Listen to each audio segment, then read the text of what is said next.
This man held his daughter captive in a 100-square-foot pipe for 18 years. She couldn't even eat or drink. The only way they could communicate was through a window. Because his daughter was born with Steinberg's disease, she can't be exposed to the dirty air outside. The only way for her to breathe is to filter it through a purifier to remove the impurities. From the moment she was born, her father forbade her to leave the house. Even the view is through virtual VR glasses. The man thought her life would be a blur, but a 7.5 magnitude earthquake changed the family's fate. At that moment, the daughter in the purifier also sensed something was wrong. Through the glass, she saw a haze that swallowed up pedestrians on the road, and a huge amount of yellow smoke poured out of the cracked ground. Anyone who inhaled the smoke began to have trouble breathing and fell to the ground. Realizing the horror of the gas, the man hurriedly pulled his wife, who was standing by the window, and this action saved her life. The next moment, smoke began to enter the room through the cracks. The man told his daughter what was happening outside. He left his daughter, Anna, and took her to a higher floor. Anna's life is not in danger because she is protected by the medical cabin. In less than a second, the yellow smoke reached the 12th floor. Then the two of them started to climb up as fast as they could. It was only when they reached the highest floor that they knocked on the door of their neighbor's house. Before they could say hello,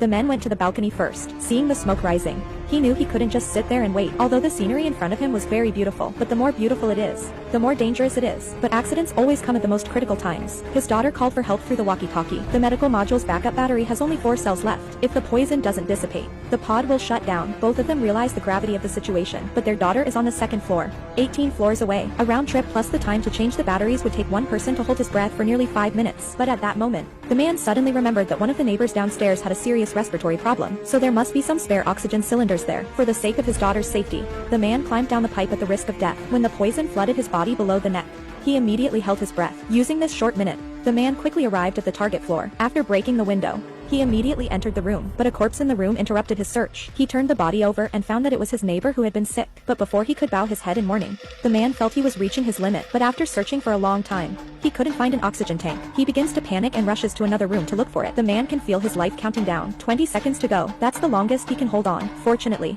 Lady Luck didn't abandon him. When he was about to suffocate, he finally saw a large oxygen tank in the corner. With his trembling right hand, he unscrewed the valve. Then he finally breathed in the oxygen. The man breathed with all his strength. After inhaling a large amount of oxygen into his lungs, he gradually regained his original peak condition. With this equipment, the man could move around freely. Then he went to the 2nd floor and replaced the spare batteries in the medical bay. But the bigger crisis was yet to come, as the poison continues to rise. Even though the couple is on the highest floor, for them, death is only a matter of time.